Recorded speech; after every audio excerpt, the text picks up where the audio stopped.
Hello friends.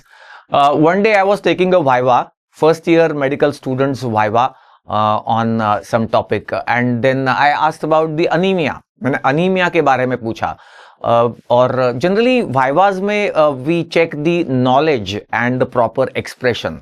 Language के लिए हम इतने इंसिस्टेंट नहीं रहते कि भाई नहीं इंग्लिश में ही बताओ, अपनी लैंग्वेज में बता सकते हो, कोई प्रॉब्लम नहीं. तो I asked about the sickle cell anaemia और स्टूडेंट ने कुछ कहा विच वॉज नॉट करेक्ट. तो मैंने थोड़ा सा खोद के और पूछा कि भाई क्या समझ रहे हो आप, सिकल सेल अनीमिया मतलब क्या? तो ही सेड आरबीसी जो होती है वो उनका शेप चेंज हो जाता है. तो मैंने पूछा क्या हो जाता है, शेप क्या होता है आरबीसी का? ही सेड अचार का शेप. अचार? I was stunned, I was shocked. अचार कहां से लाया और अचार का शेप क्या होता है, अचार को क्या शेप होता है?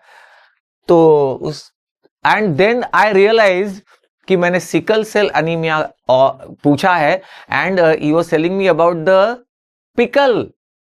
सिकल को वो पिकल समझ रहा था और पिकल कह के पिकल को क्या शेप होता है ना. तो I asked him vernacular medium. Yes sir, vernacular medium.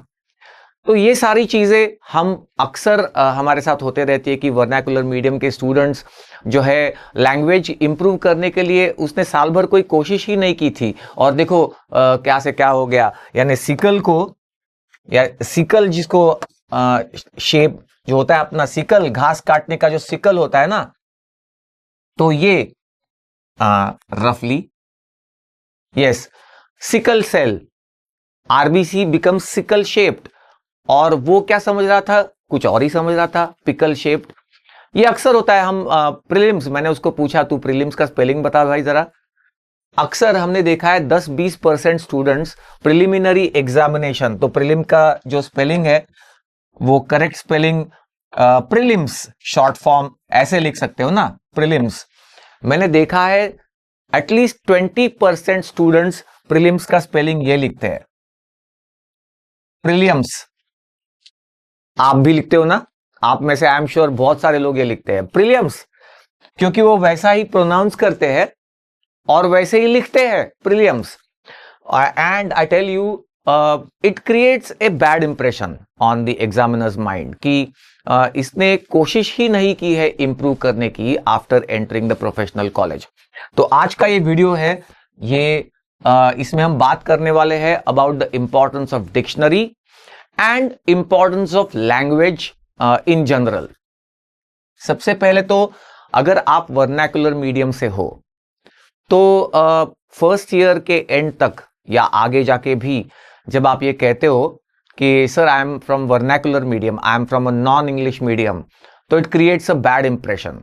I mean चलो आपने 12th स्टैंडर्ड तक वर्नाकुलर मीडियम से पढ़ा है और उसके लिए कुछ एक कंसेशन तो आपको दिया जा सकता है शुरुआत में, लेकिन 1 साल हो गया, 2 साल हो गया, आप ये कब तक, how long will you cry कि लाइक अ क्राई बेबी कि ये हमारा वर्नाकुलर मीडियम था इसलिए हमें थोड़ा डिफिकल्टी जाती है समझने में, या एट सम स्टेज आपको ये रोकना ही पड़ेगा और आपको इंग्लिश लैंग्वेज में प्रोफिशिएंट नहीं तो कम से कम एक बोलचाल की लैंग्वेज समझ में आनी चाहिए इंग्लिश की, और प्रॉपरली आपको उस लैंग्वेज में एक्सप्रेस करने को आना चाहिए. और उसकी पहली स्टेप है ये dictionary, purchase of a dictionary. और इसलिए I thought I will make a video on this. Apart from the weakness of the language, मैंने और एक चीज नोटिस की स्टूडेंट्स में, वो ये कि ये जेन जी की लैंग्वेज कहते हैं. जेन जी का लिंगो है ये, जो काफी सारे स्टूडेंट्स के जहन में इतना बैठ गया है कि वो पेपर में तक उसी तरीके से लिखते हैं.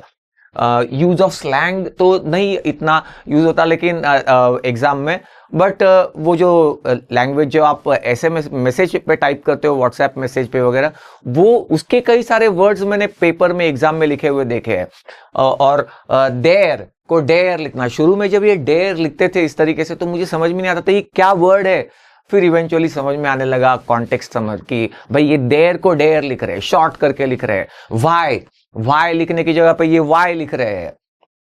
तो ऐसी सारी चीजें हैं, इन चीजों को आपको अवॉइड करना पड़ेगा. आफ्टर ऑल आप एक साइंस के स्टूडेंट हो, साइंस, उसके ऊपर आप हेल्थ साइंस के स्टूडेंट हो, मेडिकल स्टूडेंट हो, डॉक्टर बनने जा रहे हो, तो आपके जो स्पेलिंग्स है वो करेक्ट आने चाहिए।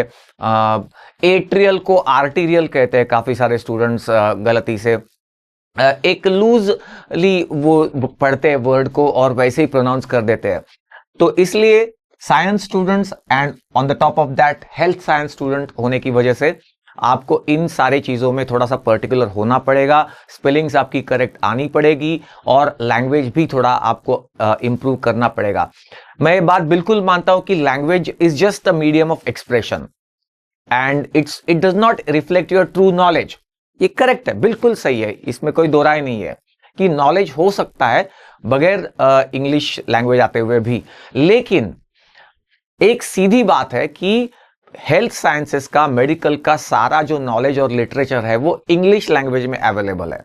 तो आज नहीं तो कल आपको इस लैंग्वेज में एक अच्छा लेवल आपका सेट करना ही पड़ेगा, तभी तो ना आप आगे चल के इसको अच्छे से अंडरस्टैंड कर पाओगे और अच्छे से एक्सप्रेस कर पाओगे।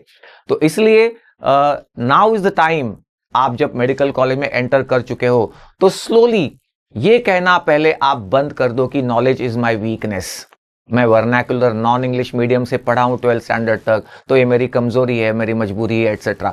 ये कहना पहले बंद कर दो। Knowledge can be your strength और उस हिसाब से काम पे लग जाओ।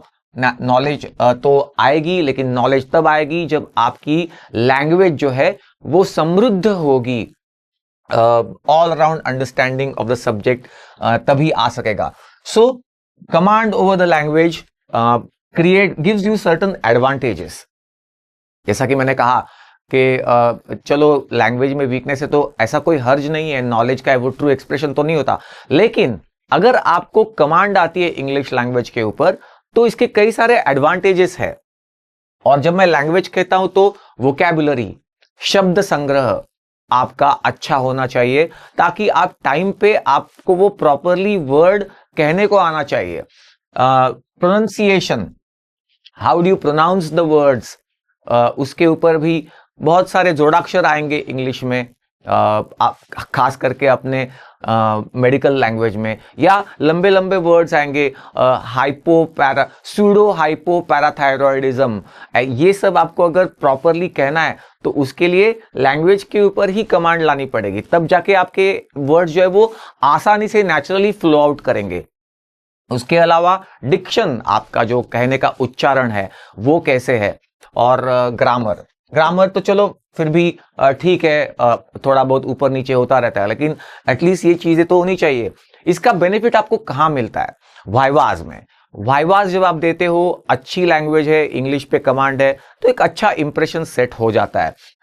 आगे चल के आपको सेमिनार्स में प्रेजेंटेशंस देने हैं, CMEs कंटिन्यूइंग मेडिकल एजुकेशन, वहां पे आपको एज अ प्रेजेंटर अगर इंप्रेस करना है ऑडियंस को, क्राउड को, तो वहां पे अच्छी language becomes a good tool of creating a good impression, mesmerizing the crowd कहते हैं ना जिसको, तो अच्छे लैंग्वेज में ये इफेक्ट आता है।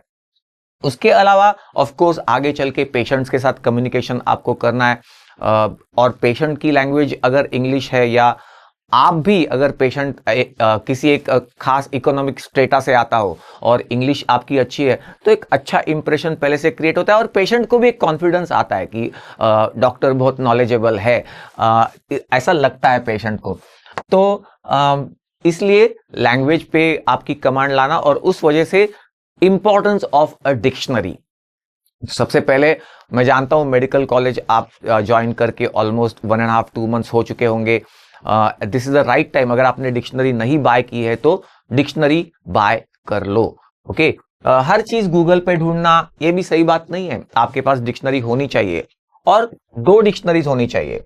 एक तो लैंग्वेज की डिक्शनरी, यानी आपकी लैंग्वेज टू इंग्लिश, और दूसरी मेडिकल डिक्शनरी जहां पे मेडिकल वर्ड्स का आपको ब्रेकअप दिया जाता है। उसके फोनेटिक्स जो है वो आप वैसे भी लर्न कर सकते हो ऑनलाइन, लेकिन उसका वर्ड का ब्रेकअप समझने के लिए किसी मेडिकल टर्म का, तो लैंग्वेज डिक्शनरीज में ऑक्सफोर्ड डिक्शनरी काफी स्टैंडर्ड मानी जाती है। मेडिकल डिक्शनरी चाहिए तो डोरलैंड्स है, स्टेडमन्स है, ऐसी डिक्शनरीज है।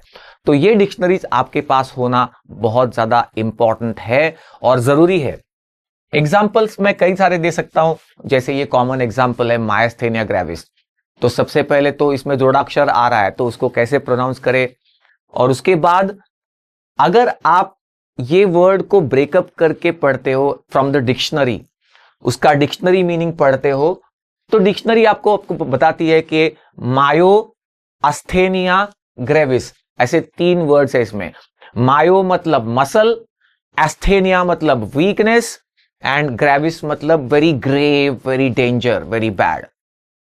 तो ऐसा समझने के बाद आप इसको हमेशा याद रख पाओगे, इस टर्म को आप प्रॉपरली प्रोनाउंस भी करोगे और हमेशा याद रख पाओगे। इसके अलावा आगे चल के एस्थेनिया और कहीं पे आ जाए, देखो अभी आपने एस्थेनिया का मतलब समझ लिया, आगे चल के आपको वर्ड आएगा थ्रोम्बस्थेनिया।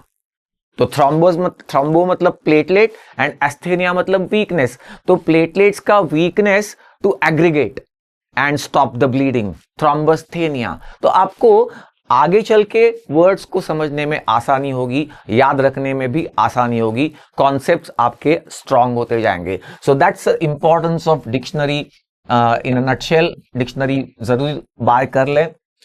लैंग्वेज की डिक्शनरी से थोड़ा इंप्रूवमेंट इन द लैंग्वेज हो जाएगा आपका। इसके अलावा ऑफ कोर्स लैंग्वेज इंप्रूवमेंट के लिए आप बहुत सारी और चीजें भी कर सकते हो। I am from a vernacular medium, I learn my up to 10th standard from Marathi medium, from a Marathi school, and then not so good, I was not so good in English, not so proficient, but slowly I understood the importance of language, and then I started making conscious efforts towards the language. So as a part of it, I used to watch only English news channels. Slowly initially उनके pronunciations थोड़े difficult होते हैं समझने में, क्या कह रहे कुछ समझ में नहीं आ रहा था इंग्लिश में। उनके प्रोनाउंसिएशंस काफ़ी वेस्टर्नाइज थे, थोड़ा सा एक्सेंट भी था। धीरे धीरे समझ में आने लगा। आप सोचो कल को अगर आप डॉक्टर बन के किसी दूसरी देश में जाके प्रैक्टिस करना चाह रहे हो, यूएस यूके, आप लैब देना चाहोगे, यूएसएमएल देना चाहोगे, तो आपका ये इंग्लिश का लैंग्वेज का अंडरस्टैंडिंग भी इंपॉर्टेंट रहेगा ना। तो इसलिए ये कॉन्शियस एफर्ट्स जरूर करने चाहिए। इंग्लिश न्यूज़ चैनल है, इंग्लिश मूवीज है, इंग्लिश मैगजीन्स है, ये सब आप पढ़ो देखो। इससे धीरे धीरे, और एक आप डिसाइड कर सकते हो कि रोज कम से कम 2 नए वर्ड्स आप सीखोगे, new words of English language and may be new terms of medicine from the medical dictionary. और इस तरीके से धीरे धीरे आप ये गेन करते जाओ नॉलेज में, तो at some point of time you will become proficient in English. आप डिसाइड करो कि आप आज के बाद सिर्फ इंग्लिश में बात करोगे। And I am saying again, don't get me wrong here, देखो language is just the medium of expression, तो वो आनी ही चाहिए पर्टिकुलर लैंग्वेज, ऐसा कोई ये जरूरी नहीं है, मैं बिल्कुल इस बात को मानता हूं। लेकिन क्योंकि अपना मेडिकल का नॉलेज सभी पूरा नॉलेज जो है वो इंग्लिश लैंग्वेज में है, तो आपको इस लैंग्वेज का आना ये एक इंपॉर्टेंट पार्ट रहेगा। आगे चल के किसी और देश में जाके अगर आपको प्रैक्टिस करने का आपका मन है, तब भी आपको ये लैंग्वेज कितनी अच्छी आती है ये टेस्ट किया जाएगा, और वहां पे आपको उस पॉइंट के लिए अभी से तैयारी करनी है। और इसलिए पहली स्टेप है buy a language dictionary and buy a medical dictionary. तो आज के लिए इतना ही, और ऐसे कुछ वीडियोस मैं आने वाले टाइम में बनाऊंगा। तो what are you waiting for? Subscribe to the channel.